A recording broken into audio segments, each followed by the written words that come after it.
നമസ്കാരം ശ്രീലേ, ഭാരത് ലൈവിലേക്ക് സ്വാഗതം. നമസ്തേ പ്രശാന്ത്. ശ്രീലേ, നമ്മുടെ ഇ.ഡി. എൻഫോഴ്സ്മെന്റ് ഡയറക്ടറേറ്റിന്റെ ഒരു നിർണായക യോഗം ഇന്ന് നടക്കുകയാണ്. ഈ ദക്ഷിണേന്ത്യൻ ഓഫീസുകളുടെ കേരളം, തമിഴ്നാട്, കർണാടക, ആന്ധ്ര, തെലങ്കാന, ഗോവ തുടങ്ങിയ ഈ പ്രദേശങ്ങളിലെ ഓഫീസുകളുടെ ഒരു യോഗം, നിർണായക യോഗം ഇന്ന് നടക്കുകയാണ്. നമ്മുടെ മാധ്യമങ്ങൾ ഇത് റിപ്പോർട്ട് ചെയ്തിട്ടുണ്ട്. ലഭ്യമായ വിവരങ്ങൾ അനുസരിച്ച് മുൻ മുഖ്യമന്ത്രി പിണറായി വിജയന്റെ മകൾ വീണ തായ്ക്കണ്ടിയുടെ എക്സാലോജിക് കമ്പനിയും CMRL-മായി ബന്ധപ്പെട്ട ആ കേസിൽ നിർണായകമായ ഒരു തീരുമാനം ഇ.ഡിയിൽ നിന്നുണ്ടാകും എന്ന് കേൾക്കുന്നു. അതുപോലെ തന്നെ നമ്മുടെ കേരളത്തിലെ സ്വകാര്യ ആശുപത്രികളിൽ നടന്ന അവയവ വിൽപ്പന, അവയവ മാറ്റ ശസ്ത്രക്രിയയുമായിട്ട് ഇടനിലക്കാർ കമ്മീഷൻ അടിച്ച ആ സംഭവത്തിൽ ഡോക്ടർമാരെ കഴിഞ്ഞ ദിവസം ഈ ആശുപത്രികളിലെ ഡോക്ടർമാരെ, പ്രമുഖ ഡോക്ടർമാരെ ഇ.ഡി ചോദ്യം ചെയ്തിരുന്നു. അതിന്റെ വാർത്തകൾ പുറത്തു വന്നതാണ്. ആ വിഷയത്തിലും നിർണായകമായ ചില തീരുമാനങ്ങൾ ഇ.ഡി എടുക്കും എന്നാണ് അറിയുന്നത്. എന്തായാലും നമുക്ക് വീണ തായ്ക്കണ്ടിയുടെ കാര്യത്തിൽ എന്താണ് സംഭവിക്കാൻ പോകുന്നത്, നമ്മൾ നിരവധി ദിവസങ്ങൾ ഈ കേസിൽ ഇപ്പോൾ ഏറ്റവും ഒടുവിൽ ചോദ്യം ചെയ്തതിനു ശേഷം ഏതാണ്ട് ഒരു 1.5 ആഴ്ച ഒരനക്കവുമില്ല. ഇ.ഡി മിണ്ടാതിരിക്കുകയായിരുന്നു എന്നാണ് തോന്നുന്നത്. നമുക്കറിയില്ല. SFIOയുടെ റിപ്പോർട്ട് ഔദ്യോഗികമായി കിട്ടിക്കഴിഞ്ഞു. ഇനി അടുത്ത നടപടി എന്തായിരിക്കും, ഈ യോഗത്തിൽ എടുക്കുന്ന തീരുമാനം, അത് എങ്ങോട്ടേക്കാണ് ഈ കേസിനെ കൊണ്ടുപോകുന്നത്, വീണ തായ്ക്കണ്ടിയെ അറസ്റ്റ് ചെയ്യുമോ എന്ന ചോദ്യമാണ് ഇവിടെ ഉയരുന്നത്. എന്താണ് മറുപടി? പ്രശാന്ത്, ഈ വിഷയത്തിൽ ഏറ്റവും കൂടുതൽ വീണ തായ്ക്കണ്ടിയും അതുപോലെ തന്നെ പിണറായി വിജയനും ഏറ്റവും കൂടുതൽ ആകാംക്ഷയോടെ ഒരുപക്ഷെ ഉറ്റുനോക്കുന്ന ഒരു യോഗമായിരിക്കും ഇന്ന് നടക്കാൻ പോകുന്നത്. കേരളീയ പൊതുസമൂഹവും ആകാംക്ഷയോടെ തന്നെ ഈ യോഗത്തെ കാണുന്നുണ്ട് എന്ന കാര്യത്തിൽ സംശയമൊന്നുമില്ല. കാരണം ഏറ്റവും പ്രധാനപ്പെട്ട തീരുമാനങ്ങൾ വരേണ്ട അടുത്ത സ്റ്റെപ്പ് എന്താണെന്ന് തീരുമാനിക്കേണ്ട ഒരു പ്രധാനപ്പെട്ട യോഗമാണ്. അവിടെ ഏറ്റവും പ്രധാനമായ 2 വിഷയങ്ങൾ, ഒന്ന് വീണ തായ്ക്കണ്ടിയുമായി ബന്ധപ്പെട്ടിട്ടുള്ള ഇ.ഡിയുടെ വിഷയവും അതുപോലെ തന്നെ മറ്റൊരു പ്രധാനപ്പെട്ട വിഷയം അവയവ കച്ചവടവുമായി ബന്ധപ്പെട്ടതാണ്. ആദ്യം വീണ വിജയനിലേക്ക് വന്നാൽ, വീണ തായ്ക്കണ്ടിയും വീണ വിജയൻ രണ്ടുപേരും ഒന്ന് തന്നെയാണ്. സംശയം ആർക്കും തോന്നണ്ട. ഇപ്പൊ മാധ്യമങ്ങളെല്ലാം വീണ ടി എന്നാണ് കൊടുക്കുന്നത്. പിണറായി വിജയന്റെ മകൾ വീണ തായ്ക്കണ്ടിയാണ്, വീണ ടി എന്നിപ്പോൾ മാധ്യമങ്ങൾ പറയുന്നത്. പിണറായി വിജയന്റെ മകളാണെന്ന കാര്യത്തിൽ യാതൊരു സംശയവുമില്ല. വിജയൻ എന്ന പേര് എല്ലാവരും മാറ്റി ഉപയോഗിക്കുന്നു. അപ്പോ ഒഫീഷ്യൽ നെയിം വീണ ടി എന്നായതുകൊണ്ടായിരിക്കാം. ഏതായാലും അത് അവിടെ നിൽക്കട്ടെ. നമ്മൾ അറിയാതെ ഇതൊക്കെ പറയുമ്പോൾ എല്ലാ പേരും പറഞ്ഞു പോകും. അതാണ് സംഭവിക്കുക. അപ്പൊ ഏതായാലും 2 തവണയാണ് വീണ വിജയനെ ചോദ്യം ചെയ്തിട്ടുള്ളത്. ആ 2 തവണ ചോദ്യം ചെയ്തു. അതിനുശേഷം ചില രേഖകൾ പിടിച്ചെടുത്തു. ഇതെല്ലാം തമ്മിൽ ഒത്തുനോക്കി. അതിലൊക്കെ ചില പൊരുത്തക്കേടുകൾ ഉണ്ട് എന്ന് മനസ്സിലാക്കാൻ സാധിക്കുന്നു. ഈ പൊരുത്തക്കേടുകൾ മാത്രമല്ല, പുതിയതായി പിണറായി വിജയനിലേക്ക് എത്തിച്ചേരാൻ കഴിയുന്ന എന്തെങ്കിലും ഉണ്ടോ എന്ന സംശയം പോലും ഇടയ്ക്ക് പുറത്തു വന്നിരുന്നു. അത്തരത്തിലുള്ള കാര്യങ്ങളൊക്കെ പുറത്തു വരുമ്പോൾ അത്തരം ചില ഇൻഫർമേഷൻസ് പുറത്തു വന്നിരുന്നു. ആ ഇൻഫർമേഷൻസ് ഒക്കെ പുറത്തു വരുമ്പോൾ വീണ്ടും ഒരു ചോദ്യം ചെയ്യലിലേക്ക് പോകും എന്നാണ് മനസ്സിലാക്കാൻ സാധിക്കുന്നത്. മുഹമ്മദ് റിയാസിന്റെ വീട്ടിലടക്കമാണ് പോലീസ് പലതരത്തിലുള്ള റെയ്ഡുകളും ഒക്കെ നടത്തിയത്. ഇതിൽ നമുക്ക് മനസ്സിലാക്കാൻ സാധിക്കുന്നത് വളരെ കൃത്യമായി മുഹമ്മദ് റിയാസിന്റെ അക്കൗണ്ടുകൾ പരിശോധിച്ചിട്ടുണ്ട്. അങ്ങനെ പല കാര്യങ്ങൾ ഇപ്പോൾ ഇതിനിടയ്ക്ക് സംഭവിച്ചിട്ടുണ്ട് എന്നുള്ളതാണ്. ഏതായാലും നമുക്ക് വ്യക്തവും കൃത്യവുമായി പറയാൻ കഴിയുന്നത്, ഈ പൊരുത്തക്കേടുകൾ വീണ്ടും റെക്ടിഫൈ ചെയ്യാൻ ഇനി വേണമെങ്കിൽ ഒരുപക്ഷെ ചോദ്യം ചെയ്യുന്നതിലേക്ക് പോകാം, അറസ്റ്റ് നടപടികളിലേക്ക് പോകാം. ഇനി കൂടുതൽ ആരെങ്കിലും ഇതിൽ പ്രതി ചേർക്കപ്പെടേണ്ടതുണ്ടെങ്കിൽ അവരെ കൂടി പ്രതി ചേർത്ത് അവരെ കൂടി അന്വേഷണത്തിന്റെ റഡാറിൽ കൊണ്ടുവരാം. അങ്ങനെ പല കാര്യങ്ങൾ ഇപ്പോൾ നടക്കുന്നുണ്ടോ. ഈ ഒരു ഇപ്പോഴത്തെ യോഗത്തിന്റെ പ്രത്യേകത എന്ന് പറയുന്നത്, ഈ പറയപ്പെടുന്ന എല്ലാവരെയും, അതായത് ഈ കേസുമായി ബന്ധപ്പെട്ടുള്ള ശശിധരൻ കർത്തയുടെ മകൻ, ശശിധരൻ കർത്തയുടെ മകൾ അടക്കമുള്ള എല്ലാവരെയും ഒരു കഴിഞ്ഞ കുറെ നാളുകളായി ചോദ്യം ചെയ്യുകയാണ്. അപ്പോൾ ഈ ചോദ്യം ചെയ്തതിന്റെ ക്രോസ് വെരിഫിക്കേഷൻ എല്ലാം കഴിഞ്ഞ് 2 പ്രാവശ്യം വീണയും ചോദ്യം ചെയ്ത് മുഹമ്മദ് റിയാസിന്റെ അടക്കമുള്ള വീടുകളിലേക്ക് റെയ്ഡ് അടക്കം നടത്തി ചില രേഖകൾ പിടിച്ചെടുത്ത് അതുമായി ബന്ധപ്പെട്ടുള്ള വിഷയങ്ങളെല്ലാം കൂടി നോക്കുമ്പോൾ തീർച്ചയായിട്ടും ഇതിൽ സംശയനിഴൽ വീണയാകുമെന്ന കാര്യത്തിൽ ഒരു സംശയവും വേണ്ട.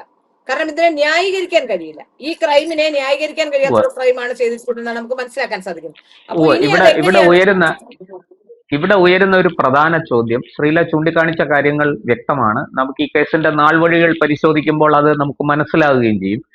ഏറ്റവും ഒടുവിൽ വീണയുടെ പേരിലുള്ള വസ്തുവകകൾ, സ്ഥാവര ജംഗമ വസ്തുക്കൾ, അതിന്റെ കണക്ക് വരെ ഇ.ഡി എടുത്തു. അത് ഔദ്യോഗികമായി റവന്യൂ വകുപ്പ് ജീവനക്കാരെ കൂടെ കൊണ്ടുപോയി നേരിട്ട് സ്ഥലം പരിശോധിച്ചൊക്കെയാണ്, ഭൂമി പരിശോധിച്ചൊക്കെയാണ് അത് നിർണ്ണയിച്ചിരിക്കുന്നത്. അപ്പൊ അതായത് വസ്തുക്കൾ കണ്ടുകെട്ടാനുള്ള ഒരു നീക്കം നടക്കുകയാണ് എന്നുള്ളതാണ് ഞാൻ മനസ്സിലാക്കുന്നത്. പക്ഷെ തീർച്ചയായും ഇവിടെ അതിനുള്ള സാധ്യതയുണ്ട്. ശ്രീല സൂചിപ്പിച്ചതുപോലെ അന്വേഷണം വീണയിൽ നിന്ന് അച്ഛൻ പിണറായി വിജയനിലേക്ക് എത്തുമോ? അങ്ങനൊരു ചോദ്യം എന്നുള്ളതാണ് ഇനി ഇവിടെ അറിയേണ്ടത്. ഉയരുകയാണ്. ഇന്നത്തെ യോഗത്തിൽ അത് സംബന്ധിച്ച് എന്തെങ്കിലും നീക്കുപോക്കുകൾ ഉണ്ടാകുമോ, ചർച്ചകൾ ഉണ്ടാകുമോ? കാരണം പിണറായി വിജയനെ ബന്ധിപ്പിക്കാതെ ഈ കേസ് അന്ന് മുഖ്യമന്ത്രി ആയിരുന്ന, പ്രത്യേകിച്ചും പൊല്യൂഷൻ കൺട്രോൾ ബോർഡിന്റെ ചുമതല ആരോഗ്യ മന്ത്രിയിൽ നിന്ന് മാറ്റി മുഖ്യമന്ത്രി ഏറ്റെടുത്ത ആ 2017 മുതൽ, ആ 17 മുതലാണ് വീണയ്ക്ക് പണം ലഭിച്ചു തുടങ്ങിയത്. അപ്പോൾ അതുകൊണ്ട് ഈ കേസിൽ പിണറായി വിജയനെ ചോദ്യം ചെയ്യുമോ, അദ്ദേഹവും പ്രതിപട്ടികയിൽ ഇടം പിടിക്കുമോ എന്നൊക്കെയുള്ള ചോദ്യങ്ങൾ ഇവിടെ ഉയരുന്നുണ്ട്. അതിനകത്തൊരു രാഷ്ട്രീയവും കൂടിയുണ്ട്. അത്തരത്തിൽ പിണറായി വിജയൻ പ്രതിപട്ടികയിൽ ഇടം പിടിക്കണം, പിണറായി വിജയനെ ഇ ചോദ്യം ചെയ്യണം എന്നൊക്കെ ഏറ്റവും കൂടുതൽ ആഗ്രഹിക്കുന്നത് അദ്ദേഹത്തിന്റെ രാഷ്ട്രീയ എതിരാളികളല്ല, മറിച്ച് അദ്ദേഹത്തിന്റെ പാർട്ടിയിൽ തന്നെ ഉള്ളവരാണ്. ആ രാഷ്ട്രീയവും ഈ സാധ്യതയും കൂടി ഒന്ന് ചേർത്ത് വിശകലനം ചെയ്യുമ്പോൾ എന്താണ് തോന്നുന്നത്? തീർച്ചയായിട്ടും ആ രാഷ്ട്രീയത്തിൽ ഇവിടെ ഇ ഡിയുമായി ബന്ധമൊന്നുമില്ല. പക്ഷെ അവിടെ ഉള്ളവർ ആഗ്രഹിക്കുന്നു എന്നുള്ളതാണ് പ്രധാനപ്പെട്ട കാര്യം. കാരണം പിണറായി വിജയൻ എല്ലാവരെയും വെട്ടിയൊതുക്കി. ഇപ്പൊ എം എ ബേബിയെ പോലും വെട്ടിയൊതുക്കുകയാണെന്നാണ് മനസ്സിലാക്കാൻ സാധിക്കുന്നത്. AKG സെന്ററിൽ എം എ ബേബി നോക്കുകുത്തിയായി നോക്കി നിൽക്കുമ്പോൾ പരിപാടികളൊക്കെ ഉദ്ഘാടനം ചെയ്ത പിണറായി വിജയനാണ്. അപ്പൊ ഇതിൽ നിന്ന് നമുക്ക് മനസ്സിലാക്കാൻ സാധിക്കുന്നത് വളരെ കൃത്യമായി പിണറായി വിജയൻ ഇപ്പോഴും പാർട്ടിയിൽ അപ്രമാദിത്യം നിലനിർത്തുന്നു എന്നുള്ളത് തന്നെയാണ്. അതുകൊണ്ടാണല്ലോ അദ്ദേഹം വീണ്ടും പ്രതിപക്ഷ നേതാവായിരിക്കാനുള്ള താല്പര്യമൊക്കെ പ്രകടിപ്പിച്ചതും പ്രതിപക്ഷ നേതാവാകാനുള്ള താല്പര്യത്തിലേക്ക് പോയതുമൊക്കെ.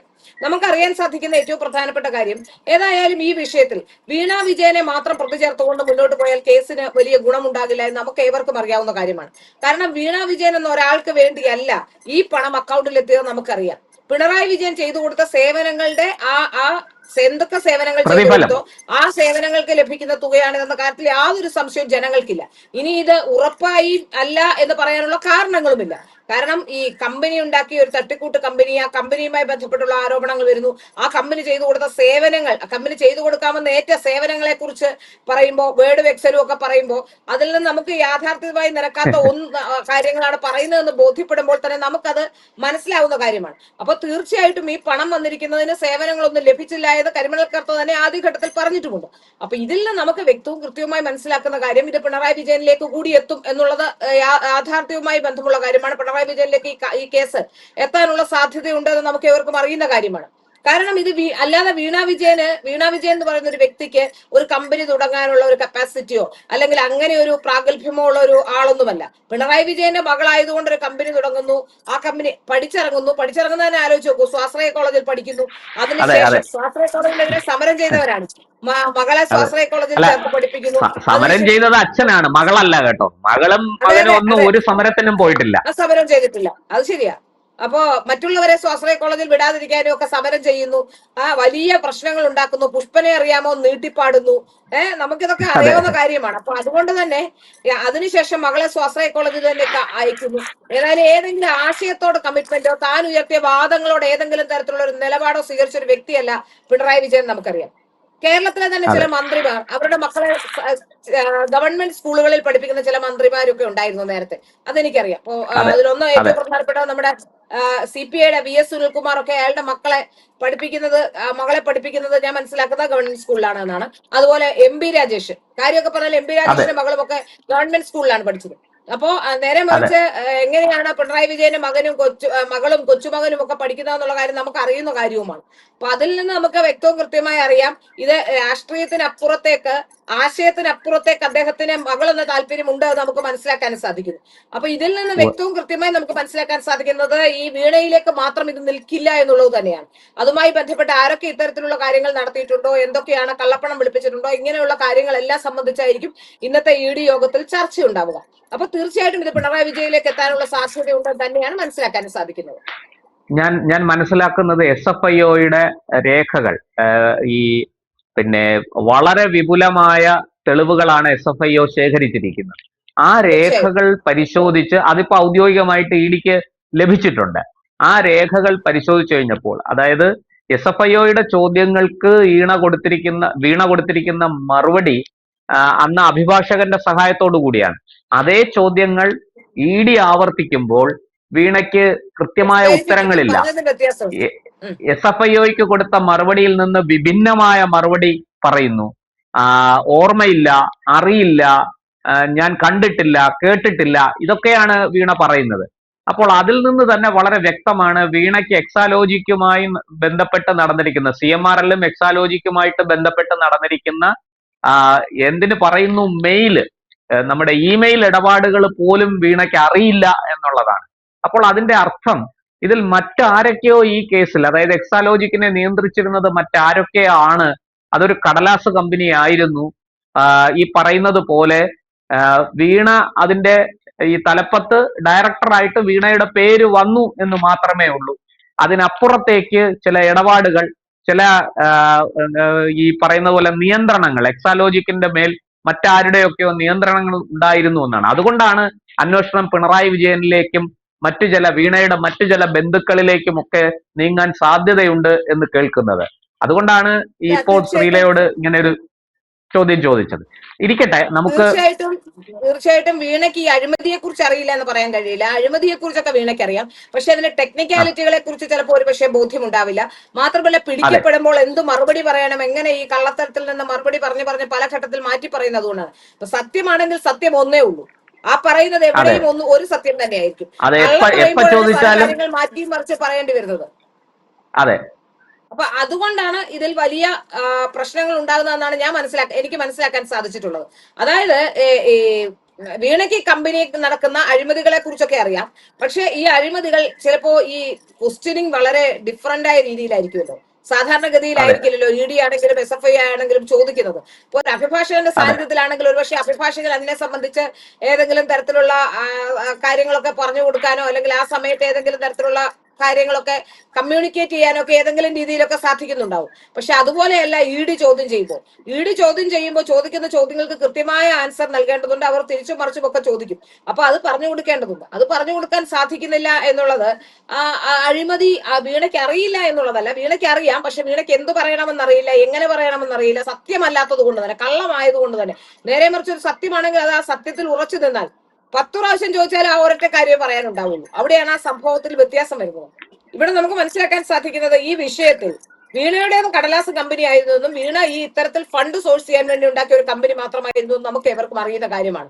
അല്ലെങ്കിൽ ഏത് കമ്പനിയാണ് ഇത്ര പെട്ടെന്ന് ലാഭത്തിലേക്ക് എത്തുന്നു, പെട്ടെന്ന് ലക്ഷങ്ങളുടെ ട്രാൻസാക്ഷൻസ് നടത്തുന്നു, അങ്ങനെ നമുക്കത് കൃത്യമായി മനസ്സിലാക്കാൻ സാധിക്കുന്ന കാര്യമാണ്. അത് അന്വേഷണ ഏജൻസികൾക്ക് ബോധ്യപ്പെട്ടിട്ടുണ്ടാകും.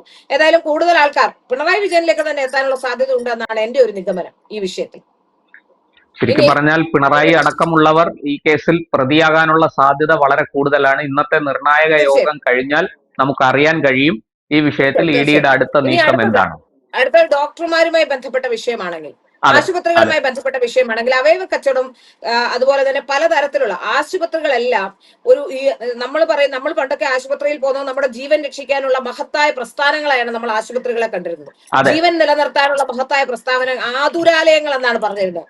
ഇന്ന് ആതുരാലയങ്ങളല്ല, ബ്ലേഡ് കമ്പനിക്കാരെക്കാൾ വലിയ രീതിയിൽ തട്ടിപ്പും വെട്ടിപ്പും അറക്കലും നടക്കുന്ന സ്ഥാപനങ്ങളായി മാറിയിട്ടുണ്ട്. അതിന് കാരണം ഈ ആശുപത്രികളെല്ലാം പലപ്പോഴും ബിസിനസ് താല്പര്യങ്ങൾക്ക് അപ്പുറത്തേക്ക് ഇവരെല്ലാം വലിയ കോടികളുടെ ഇൻവെസ്റ്റ്മെന്റ് ഇപ്പോൾ നടത്തുന്നുണ്ട്.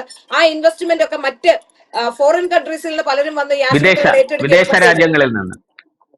വിദേശ രാജ്യങ്ങളിൽ നിന്ന് ആൾക്കാർ വന്ന് ഇവിടെ വന്ന് ഇങ്ങനെയുള്ള ആശുപത്രികൾ ഏറ്റെടുക്കുകയും ഒക്കെ ചെയ്യുന്നുണ്ട്. അപ്പോൾ ജനങ്ങളുടെ യാതൊരു ദാക്ഷിണ്യവും കൂടാതെ ജനങ്ങളുടെ ദേഹത്ത് കത്തിവെക്കാനും അതിനൊന്നും ഒരു കൂസലും ഇവർക്കാർക്കും ഉണ്ടാകുന്നില്ല എന്നുള്ളതാണ് ഏറ്റവും പ്രധാനപ്പെട്ട കാര്യം.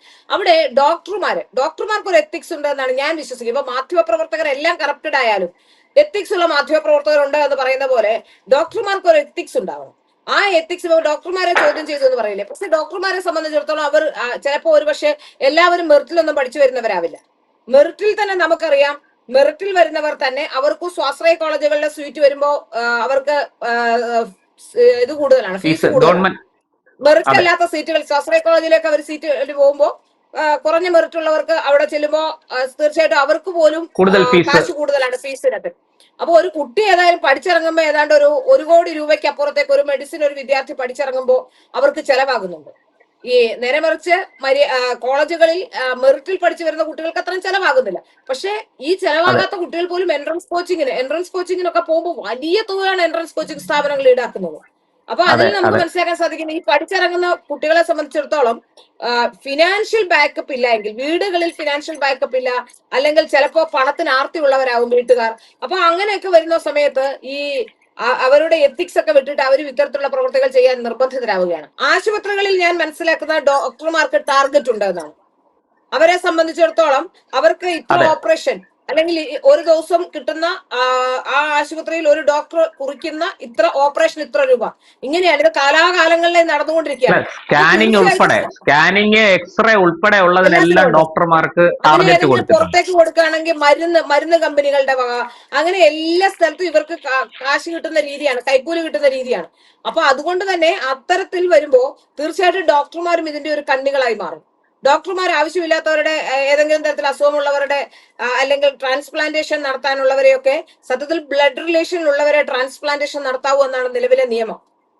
അപ്പൊ ബ്ലഡ് അതെ റിലേഷൻ ഉള്ളവരല്ല ഇപ്പൊ പലപ്പോഴും ട്രാൻസ്പ്ലാന്റേഷൻ നടത്തുന്നത്. ഇതൊന്നും അറിയാതെ പലപ്പോഴും ഈ അവയവ ട്രാൻസ്പ്ലാന്റേഷൻ ഒക്കെ വരുമ്പോ പലപ്പോഴും ഇവരെന്ത് ഓർഗൻ ഡൊണേഷൻ എന്ന പേരിലൊക്കെ വരുമ്പോ തീർച്ചയായിട്ടും അത് ബന്ധുക്കളൊന്നും ആവണമെന്ന് യാതൊരു നിർബന്ധവുമില്ല. അപ്പൊ തീർച്ചയായിട്ടും അതിന് കൂടുതൽ പണം വാങ്ങിക്കൊണ്ടാണ് ഇത് ചെയ്യുന്നത്.